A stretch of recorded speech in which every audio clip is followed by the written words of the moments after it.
we have to realize this applies to everything, but they don't know what they don't know. So we constantly have to be telling, and we talk about the funny scenarios we were talking about outside, like, what do we want to tell people? And it's important to tell people, even in a funny way, do not do these couple things.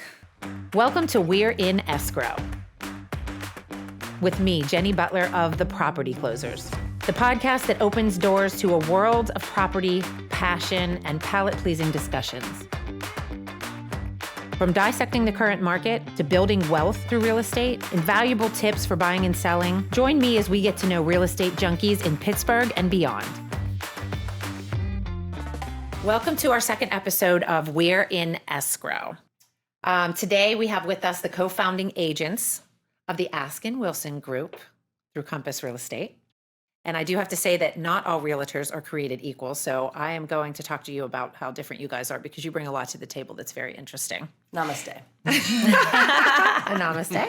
We also have Ann Sullivan with us here. She's a senior loan originator and team lead at Lending Heights Mortgage. I'm sure lots of you have heard about Lending Heights. They're doing big, great things. So this is a team that we bring together. I love to bring together all of the different pieces of the puzzle, because home buyers and sellers sometimes don't even know, how we're the liaisons and how we're working together in this process. So I really, instead of just talking to realtors in a podcast or just talking to a loan originator, let's bring us all together because we're all on the phone together. Let's face it, in a transaction going, are you seeing what's happening right now? And that's part of today's topic is we're talking about the emotional side of it, because let's face it, we do commercial and residential real estate, of course, but we're talking about residential here for the most part today. And there's a real emotional component to this. And I have to say that I've been in this industry for 23 years. And when I bought my house as a newly single mother 7 years ago, I was probably everybody's nightmare because it feels like the first time again, right? Yeah. So, we were talking earlier, Abby, just about like the psychology of this and stuff. Do you want to kind of get us going on? You said that's kind of how you got started in this. Yeah. So Emily and I have been friends for over 25 years, and we've crossed many paths in many different ways. And Emily, over the last year, has been quietly kind of working on me to join her team Making as a it realtor. your idea over time. Well, she's a successful serial entrepreneur, but what really got me was when I got to watch Emily do her work and work with buyers and sellers, exactly like you just said, remembering my own home buying experience and all the intense and difficult emotions that I experienced. And actually, both prior realtors I worked with on previous home transactions weren't necessarily prepared to handle my big emotions. And so I want to be the kind of agent and try to be the kind of agent that understands that and can mirror that and create and hold space for those emotions. Right. And so I have a psychology and a design background, and that's what I try to bring to my That brings a lot to the table too, it Yeah. seems. So cool. That's really cool. Yeah. And how long have you guys been working together again? As a team, Just recent, right? Yeah. I love watching the Hot teams off the come presses. together because it's really just interesting deciding why do we mesh and why is this, so different from other teams. So Well, you guys have been meshing for a really long time. yeah, if you talk Outside about of musical real theater, like back in 1996, wearing gray wigs and sparkly dresses. So, Oh my gosh, it was a match made in heaven from Yeah. early on. Yeah, we've been trying and succeeding oftentimes to collaborate on and off for 25 years. Wow. So this is just the latest version of it. Happens to be about real This is the estate. 25th remix. That's What right. we're talking That's about. right. Yes, we are about to have our 25th high school reunion. Oh, wow. I just picked and that number and see, sometimes it's just I know. It's shocking things. because of how young we look. Right. But it's also ageless. That's exactly Actually, it. ageless. Yeah, I know. ageless. You're like, you're 12. But yeah, no, so yes, I did convince Abby to join me in this real estate adventure. And in one of the first, I sort of brought her on as my coach because, as we know in real estate, having a coach for any number of things is super helpful in this like Wild West. And through that, there were times when I had like so many showings, and just being kind and being like my best friend, she was like, I can open that door for you. I was like, so sorry, but you cannot. Right. I'd love that, but no. And then it was like, well, why don't you just do this with me and, take what you've learned from everything you've done and also your own experience in real estate and join up our forces and our like networks in Pittsburgh and beyond. And it just made so much sense. And after a few weeks, I think she came around to it, and here we are. And here we are, all in the same room.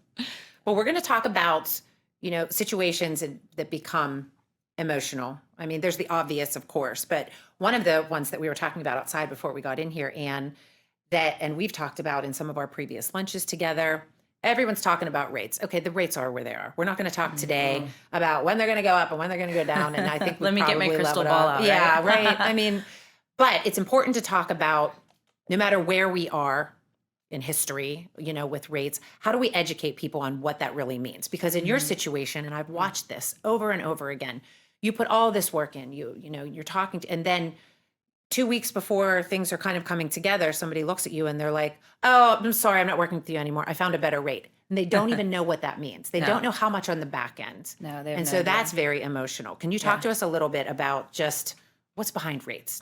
Just give us the basics. Yeah. Just to kind of water it down and keep it really high level, there's so many attributes that go into being able to mathematically put an interest rate together. We have all these pluses and minuses that we have to look at, the quality of the buyer themselves, credit score, loan amount, length of term, what area of the state/country they're purchasing in. That can be a factor as well, and how much money they're putting down and what percentage they're financing, what their loan to value ratio is. So what their debt to income ratio is, that all plays a factor. So when somebody's like, I just got a cheaper interest rate, I said, well, what does that look like for you? Let's talk about that. Like if they've grown to know, like, and trust me and become my customer, let me continue to build that rapport with you and take a look at, okay, I have this cost estimate from ABC Mortgage, hopefully a fictitious mortgage company, I don't know, from this other lender. Know. If you said Steel City anything, I would assume that it's probably a company out there in Pittsburgh. But right. So, and then let's compare and let me kind of walk you through, like, what fees are in the origination box on the loan estimate or the cost estimate that you're looking at, and what actually are you being charged as the customer? What do you want to be charged? Do you want to be charged anything? What does the rate look like at zero? So, I mean, I could spend all day talking about rates. Sure. However, if we're doing our job as professionals to tap into the customer's ability to trust us as the professional, as the leader of information for them, then it becomes an easier conversation down the road than when they're like, oh, my dad's brother told me to call his banker and they said they can get me a better rate. Right. Okay, cool. Let's talk about that. Right. What does that look like? What are you paying for? I could probably give you that same rate too as Ann Sullivan at Lending Heights. However, you need to realize what you're paying on, the back end of that, whatever it may be. And I think to tap into the emotional side to it, when you are the customer and I'm like, Jenny, I got a lower rate. And you're like, no, you didn't. Yeah. They're immediately defensive. They feel like you're condescending to them. Correct. Absolutely. Or I say, Jenny, trust me, I get it. There's a lot of information out there. Let's break it down together. I want to make sure they feel heard and understood, because what's important to them, not the rate. The rate's not important to them. Their monthly budget is important to them. That's right. Their income is important to them. What they're spending monthly is important to them. So trying to make them feel heard and understood, giving them that basic human need of connection is the most important thing. And then educating them on top of that and making sure they feel comfortable and satisfied with the results. Right. One of the things Emily told me recently with a buyer is that she realized it was important for her to give that buyer a feeling of control over the transaction, because they couldn't control the rates. And so having that intuition and figuring out how to connect them with someone who treated them like an equal and gave them a sense of agency and autonomy was just like a really helpful insight. Giving them some options as well, like not just saying like, here's today's interest rate and this is what that looks like for you, because they're like, everybody likes options. Everybody as a human being wants control. And one of a client that Emily and I had recently, I said, okay, well, here is the rate you're going to pay a little bit of money in points. Here's the rate where you pay nothing in points. Here's the rate where you get a credit. Here's the rate where you spend even more money in points. Like, you have options to This be, is what those scenarios Yeah, look like. And What that's fits your life? exactly why when we speak to any of our buyers, of course, we cannot control, unfortunately, who they use for their loans. But one of the things that we tell them that is, I truly believe, is that like it matters so much who you are dealing with. I want you to deal with a real person who knows this market, who is going to speak to you like a human being, who's going to be there when you have the important questions or the dumb questions or anything, and who can work through all of these like very fine details that your average human just isn't going to understand, and somebody who isn't going to make you feel like less than in any way. And I not everybody takes my advice, but in addition to like being able to myself like communicate with Ann on a particular transaction or particular client, that's super important too. But for them, it's like, how can I really hit it home to you that you need to know who you're dealing with? Sure. And you want to, if you can, meet them in person and see that they see you as a real person and you see them as a real person. Yeah, and we have to realize this applies to everything, but they don't know what they don't know. So we constantly have to be telling, and we talk about the funny scenarios we were talking about outside, like, what do we want to tell people? And it's important to tell people, even in a funny way, do not do these couple things 2 weeks before closing, a month before, how much whatever time do amount we of have? time. And people look at you when they do, if you're not really giving them a heads up, like, here's some important things for you to think about. You won't even know that this could Don't buy a car. drastically Take out a massive loan. right. You know, maybe it's don't pay something off, where somebody would assume I'm doing myself a favor. And Ann has put so much time into, creating exactly what they need to do to make this work. Don't touch certain things. don't touch anything, Ask those questions. actually. Don't Unless try I not tell to you touch to. anything. Yeah, unless I tell you you to. can joke with it, and you're just like, listen, don't do anything unless I tell you to. Good, bad, or ugly, it doesn't matter. Don't do it unless I tell you to. LOL, ha ha ha. Everybody thinks it's so funny. I'm like, but really, just do what I say, and you'll be fine. Yeah. What other things do you find? Like, what are the emotional pivotal points for people in the transaction? I feel like one of the ones we were just talking about recently is that a first time buyer loses a house they've decided is like their dream house. And this is like their entire identity, their entire dream vision for the future is invested in that thing. They've never done anything before. And what happens after you lose that first offer? I love it. I mean, I obviously would love for every buyer to find their first house, their dream house on the first day. But I also like, not in like a masochistic way or a sadistic way, I don't think. But I'm like, after hours, anything's game. but there's such a learning lesson. Oh, it's in a great that. push-up. Like, It's a my great God. push-up. Like, people will pivot so hard when they have a real tangible loss. Like all the things you were saying to them before that could have gotten them that house. Afterward, for the next one, they're like, all of a sudden their sleeves are mommy, rolled up. whatever you say, mommy. Yeah. Like, so maybe it is more what I was saying before, but it's true. I mean, nothing but real life experience can change some people's minds. I think it hits me a little earlier in the process with the lending side. I don't see Because you're trying to build trust? a little bit, yeah. And I don't see the first emotional dip for them until like they're filling out the pre-approval application, they're going through that process, they're getting me documents. It's like very But you're exciting. still not giving them like a financial colonoscopy. We haven't had the pre-approval review call. We haven't really done this deep dive into the numbers. So we get on the phone and I'm like, hey, awesome, let's do this deep dive on the numbers. Let's go through a cost sheet line by line. And you can just, over the phone, you can feel them like, oh shit. Like, I'm being sold now. Oh, I better step back because she's selling me I'm at this being point. sold. These are numbers you know I what I wasn't mean? expecting. I wanted This to is spend, when it happens. Yeah, This is when she's gonna This is start when they talking. get one over on me. And I'm like, listen, no. Full transparency. We're going over this line by line. There are no surprises. Here's some numbers that can change. We're overestimating over here. These are concrete.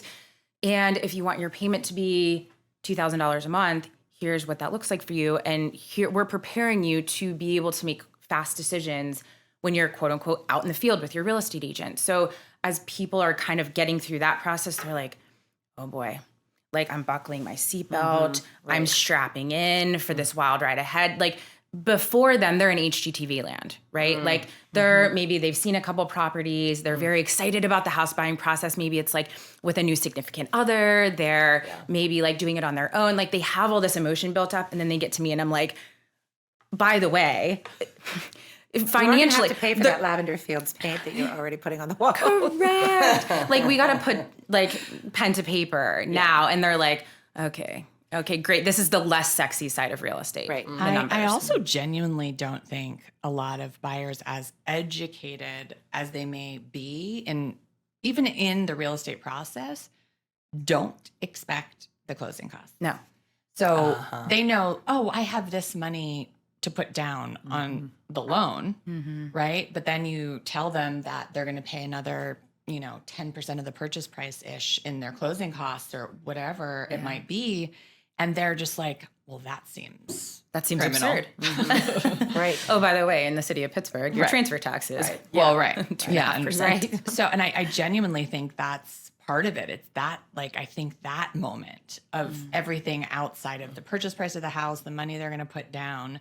They know about commissions, but they don't understand then when you add in all the taxes and then all of the many, many fees that are involved, that you really need another chunk of cash. And I think that, in my experience, is the part where they're just like, oh, now this seems wrong. I think I feel like, well, I want to hear your thoughts on this. I feel like it's especially true, or can be especially true, for people who are like clawing their way to 20% down to avoid the like PMI boogeyman. And one of the things I remember from our conversation and by the way, talking about building trust, one of the first things Emily did when we decided to form a team was she said, like, I just met Ann and we need to have dinner with her.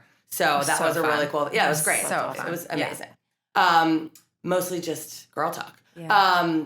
But I think it's very interesting if you are trying to get to that 20% and you've saved that dollar amount. And then when you figure in the closing costs, it's like, I can't get to that anymore. But that was one of the first educations you gave me, is like 20% doesn't have to be this magical sort of black or white do or die number. And I wonder if you could just like share some of your insight. Like, I remember my dad telling me that I had to get to 20% down. And like, whenever I think about that number, I see my dad, who by the way was a title agent in Allegheny County for like 45 years. I still want to meet. Whoop, whoop, Bob Wilson. Visit our Instagram. He'll be featured regularly. Awesome. But could you talk about that a little bit?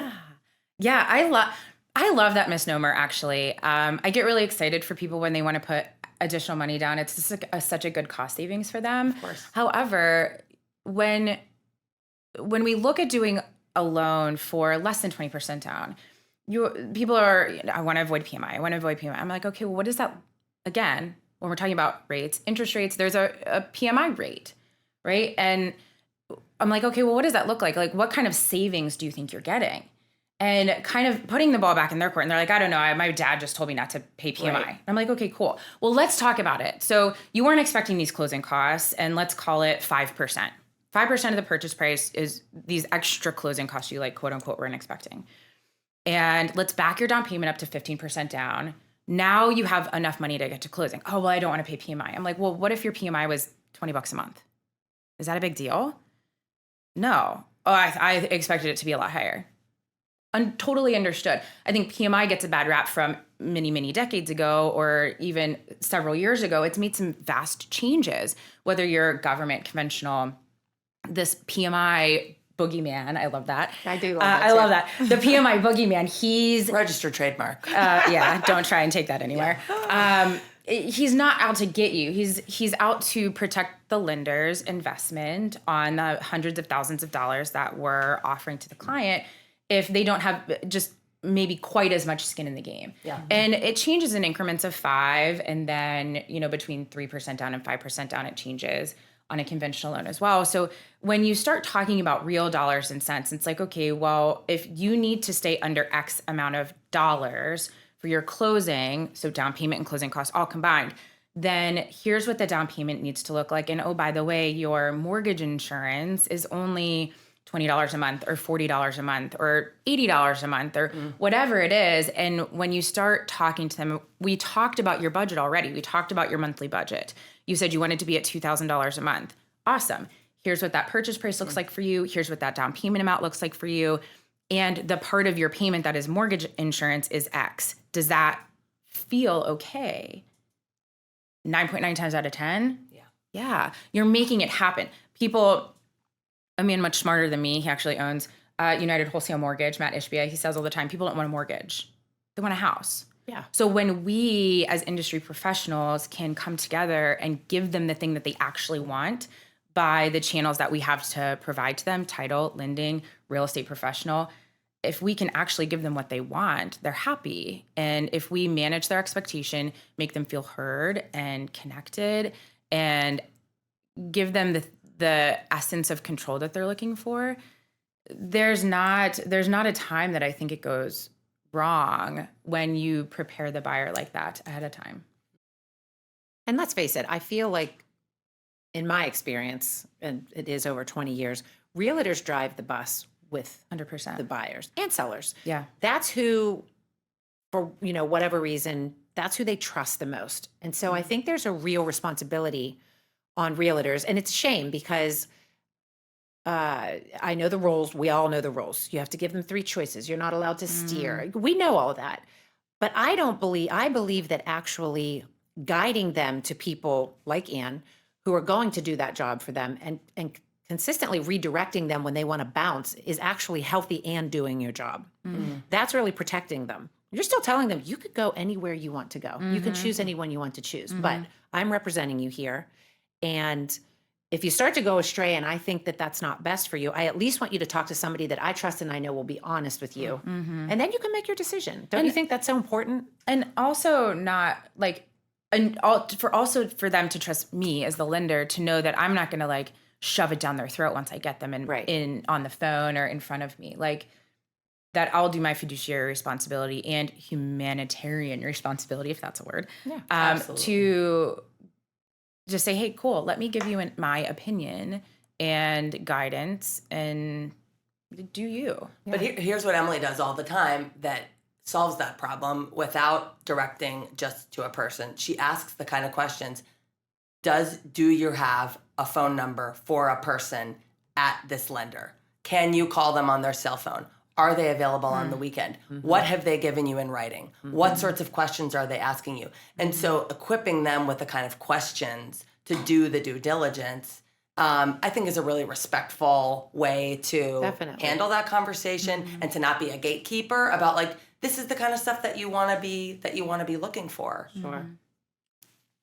Yeah. It's an interesting time right now because I'd say 90 to 95% of clients are like open and amenable to those sort of suggestions.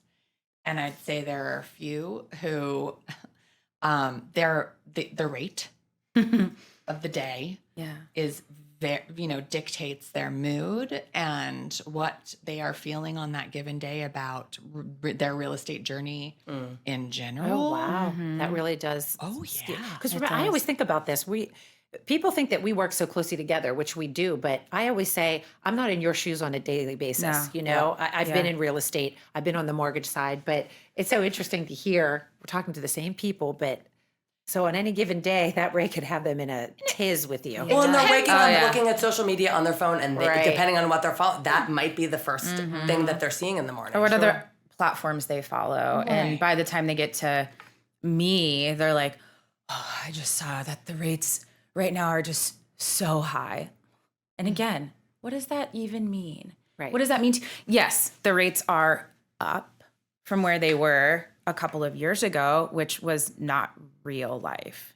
Let's be honest. That was not real life. That's not a healthy economy. We're making our way back to that, but we have to do the push-ups first financially. So let's, number one, manage the expectation of what affordability looks like for your budget, and let's back into the proper numbers from there. Okay.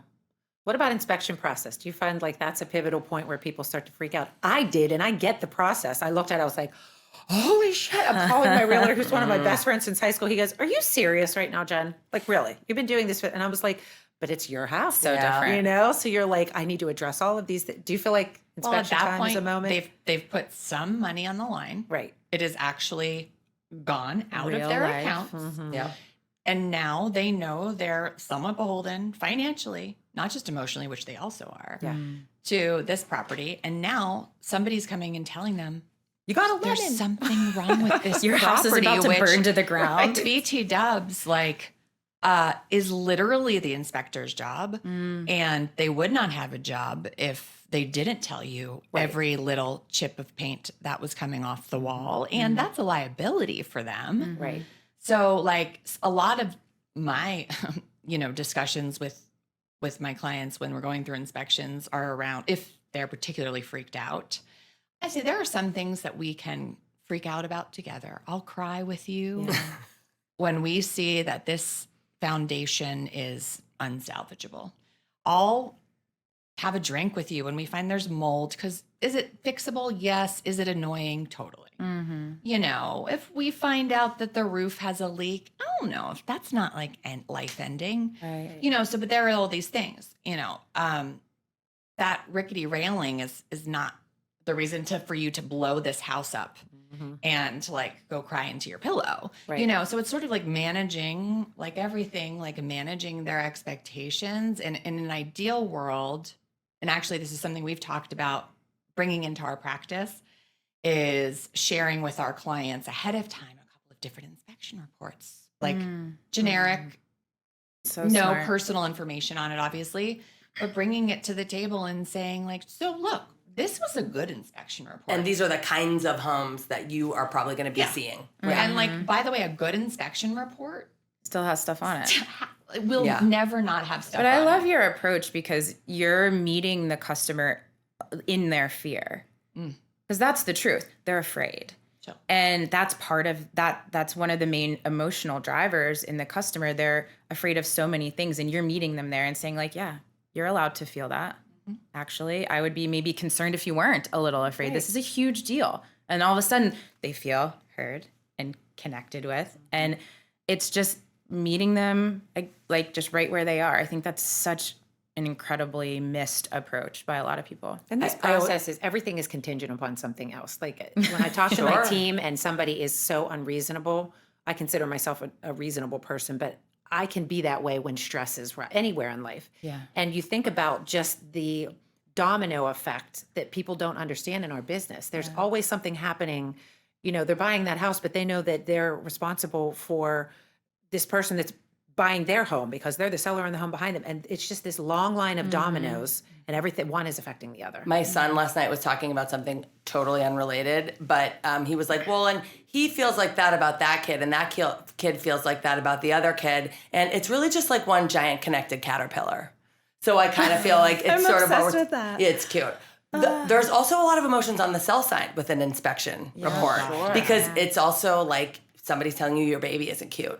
And so that is another interesting moment when the seller has to deal with, again, inevitably there will be things, and even if they know about those things, it still feels so much more emotional and so much more personal when this outside person has hired someone to say like, here are all the things that are wrong with this thing that you may have poured your life ego. into for however many years. Yeah, your ego is just like, hold on a second. I feel like it's So are you saying I'm bad? Yeah. I feel like that's why if it makes sense for the situation, it can be so good to do a pre-listing inspection for the seller. I love that. But number one, they have to be okay with that, on board, willing to pay for it, and then also they then Willing to gain so much more disclose. knowledge about their house. They have to disclose all of that. But it's sort of like, workshopping something you're uncomfortable about. I wish I had a really fun metaphor right now, but I don't. But like workshopping something you're uncomfortable about, like at home, practicing your speech in front of your mirror instead of like waiting until you're out on stage in front of the audience. So you can be like, you can you can take on all the emotions that you need to take on when you receive this in the privacy of your own home, not when you receive it from somebody who is dangling money in front of you, Right. based on this thing. It gives them more leverage, I feel. I think it does, but people get scared because of the disclosures. Of course. Things. But it's sort of like this is going to come out anyway. Yeah. I would love to see more sellers, and this is me as a lender. Like, what do I care? But I would love, it's just my personal opinion. I think home inspectors serve such a vital role in the process, and I think they alleviate so much liability and risk from everyone. I would love to see more sellers get a pre-inspection, but again, this is me as a lender, like whatever, I don't have to deal with the disclosures on the other end. So I feel like I don't know. What is your opinion? Do you think And what does it that's cost? why? I actually don't know. What does a pre-inspection few hundred cost? bucks? $200. Okay. No, it's usually between like these days, like $600 to $800. Okay, so that's a significant cost. It is, Yeah. and it's yeah, I mean it can be, absolutely, but it's sort of like an investment in Sure. maybe a quicker sale, so maybe Yeah. your carrying costs. I'm just are saying I less. can see why somebody would think, do I really want to do this? Do I need this? So Do I feel like home it gives you a little swagger though to absolutely. not have to like. and I'm not be questioning it. preparing I for You know see what's the coming. value in it. Yeah, I could yeah, see yeah. where that's a stop moment Yeah. where they're like, Do you think home inspectors would take payment out of their proceeds when they sell? I mean, that's a risk on them. Or just to defer the cost Yeah. till then. yeah. I don't see why not. So one of our inspectors that we use a lot are We love her. Welcome Home, and We love them. Hev and Becky, and they're fantastic humans. They're like background in environmental science. we are allowed to plug anyone we Oh, want. and they're you know what I mean? okay, When people well, are good, let's tout them. I sold my house a couple months ago, and my sellers chose, or my buyers, I was a seller. Oh my gosh. My buyers chose to use them for their home inspection, and they showed up at my door like kind of sweetest humans ever. And I was, as a seller, I was so nervous the whole time. They allowed me to be home, which I think was a little rare, but I was just like working and Did you trying lurk to. and follow them around? No, oh gosh. I was like trying so hard to be so respectful. I like locked myself in my office and I was like, just push me out of the way. But You're like, that is a 3-prong outlet. Yes, it is. yes, that is GFI. I promise Yes, you. yes, But yes. I was so nervous. I'm like, what are they finding up there? And like the pest guy came and he was like, I found one ant in your attic. And I was like, what? You found an ant in my attic? And he's like, I don't know. I'm probably going to recommend that they spray just in case it's like carpenter. I'm like, what? Are you kidding me? And I'm like all bent out of shape about it. But it was something that occurred to me in that moment as a seller. I mean, my sale happened very fast, very randomly. So I thought of it in that moment that that would have been kind of cool to just like know what's coming, have the leverage, price your house accordingly, and go from there and take some of that like, oh, what's coming, stress out of it. And then you're like, all right, let's just move on to the appraisal. The inspection's already done. And here's the other side of that. Yes, then you have to disclose these things. Okay. But you can also then disclose these things. And if you so choose, you want to try to sell it as is, you can say these things are known defects. Please, we're not going to negotiate on them. People do that all the understand that time. we've priced it accordingly. Yeah. And we're being completely transparent. so Or look at that. we're going to price it here, X, and offer you a $10,000 seller credit or whatever is allowable for their loan type, like that they have that option. Or the seller can pay a vendor directly and it not affect their financing and say, oh, we know the carpet upstairs is total shit. Like our cat puked on it every other Saturday and we're giving you a $5,000 credit to replace the carpet, whatever. Right. We just got a cat. And I'm like already thinking we're probably not going to sell our house for 30 years. And I'm just like, don't pee. Seep into every crevice. Yes, Every that's crevice. true. Yes. Oh my You gosh. can't get that out. Pets are like a weirdly emotional thing about buying and selling. Like, where are you going to put them when you're showing the house and selling the house? And people feel so strongly. That I don't know what I becomes do like with a my big Great deal. Dane. I may never sell just because I have a Great Dane and like you don't Yeah. tell me. Yes. Pass. I took my dogs to the dog park and I was like, are they done yet? Are they done yet? Yeah, I want to right. get the hell out of here. Yeah. Oh my gosh. Well, here's another plug for Compass Concierge. Yeah. If you're selling your home, it's legit. So Concierge is a program that Compass partners with a lender, a specific lender who does with a listing agreement with a Compass agent. You can get a 0% interest loan based on the equity you have in your house, and then you pay it back at the closing from the proceeds of the sale. It's super So great. cool. So you can use it for things like dog walkers. Right. Even if your house is like Give you Chef's that kiss, little bit of room. perfect. Yeah. You can use it for packing, but like the dog walking thing is really, it can be really hard. I have 2 dogs and they're assholes. Yeah, same. They would Also have accost two anybody. asshole dogs. them. I'm Yeah. only People come. surrounded by dog owners who call their dogs assholes. That's like tough. But they're my assholes. Yeah, Do you, that's how Emily feels. do you know? Yeah. It's like I hate them, but also People won't say that about their children because it's too taboo, but so we can say it Yeah, about you others. can't say it about your kids. No, but We do. Like, We trust and believe. I got my dogs can. like stitched on a sweatshirt most recently. I'll show you guys in a second. She's like, so I swear I love them. I swear I'm obsessed swear I with them. But And we're going to have to wrap up soon, but I wanted to talk about your closing gift because it's so special. I love this. Oh, it is so Can special. we wrap up with that? So, Tell us about it. Part of the Askin Wilson group of Campasari. Our Just rolls off the tongue. it really It's delightful. Thank you, Pennsylvania regulations. It's delightful. yeah, we are compliant. So we were researching one day fun closing gifts because like a bottle of wine is cool or like cookies are nice and whatever else you can think of. Obviously, sky's the limit. But I had read about this a while ago, and it's something. It actually is across cultures. But bread, salt, and a broom are a traditional housewarming gift across many cultures. So, like, I'm Jewish, and it is somewhat like an Eastern European gift, but then it's like other cultures too. And I'm sorry, I can't remember right now what they are. But I think in Japan, in Ireland, India. all over the world. So Wow. it's like Very there's like cross-cultural. little variations here and there, but it's like very similar also. So, so bread, so that you never go hungry. Salt, so that your life has flavor. And a broom to sweep all your troubles away. I love that. That gave me chills. And also, you're never Literally have goosebumps too. I know. Yeah. You're never. This Nice. is important information. Facts. You should never move with a broom. Yeah. So you should never take an old broom from a house, leave it there. Don't bring the energy. Don't bring the dirty old broom No.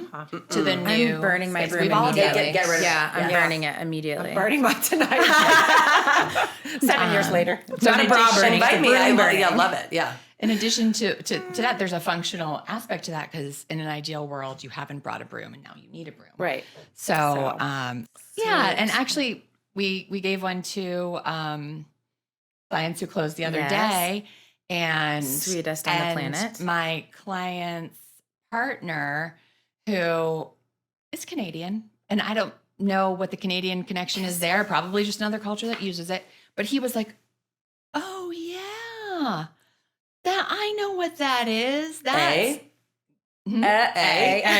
Exactly. Yeah. So and he was delighted by it, and that was unexpected. I mean, people will be delighted by anything you give them because people are Yes. kind and Bread, so salt, happy when they broom. close. I just Yeah. absolutely love that. Yeah, but it's also Yeah. it's a little witchy. Brooms are a little Yeah, witchy. it's cool. It gives some and- spice to the whole closing thing. I Mhm. want you to tell people how to find you as we exit here. So, if people are just listening and they're not seeing us on YouTube with any graphics on how to locate and find you, ladies. At Emily Askin Realtor on Instagram. Our website is coming soon. We had to make some So changes, exciting. but The URL will be bread. Compliant, I'm That's sure. cool. compliant. That'll Yeah. make it very easy for people Bread, salt, broom. I am approved with Ann on Instagram. Okay. And I'm very attentive to my messages there. Just Ann Sullivan. I think it's like my NMLS number and blah, blah, blah to be compliant again on Facebook. But yeah, that's it. Yeah. Thank you so much for having us. my gosh, This has I been love so having you. fun. So fun. Yeah. And I do love having women in the studio with me. It's always a fun How cool. conversation. So I really love working with you ladies and trust working with you. So I thought it was very important to have you in today. Oh, and if you you. have any bakers listening, we're always looking to feature local bakeries for Awesome. the loaves of bread. Yes. So we that'd always be like to work fun. with other small businesses. And Emily, I know, mentioned the broom makers, but we're really looking for local Pittsburgh, Western PA broom makers to Okay. spotlight. Reach out if you are one or no one. Shaker style brooms. Anyone? Yeah. Yes. Little salt. Yeah. Yeah. Little sprinkle. Pittsburgh Salt Company. Give a shout out to Pittsburgh Salt Company. Oh, really? Oh my God, yeah. They Yum. make like many different kinds of salt, including just straight salt. But they'll have like dill pickle salt, Barry Pittsburgh. Sriracha. I love that. Sriracha And I'm a salt. salt girl. What? Sriracha Oh, I salt, want that. habanero barbecue, Truffle salt. Oh yeah, the list goes on and on. yeah. down catch them down in the strip. All All right, right. girls. Well, thanks for being here today. Thank you for Appreciate having it. us. And thank you all for listening. Yes, thank you. Cheers. Cheers.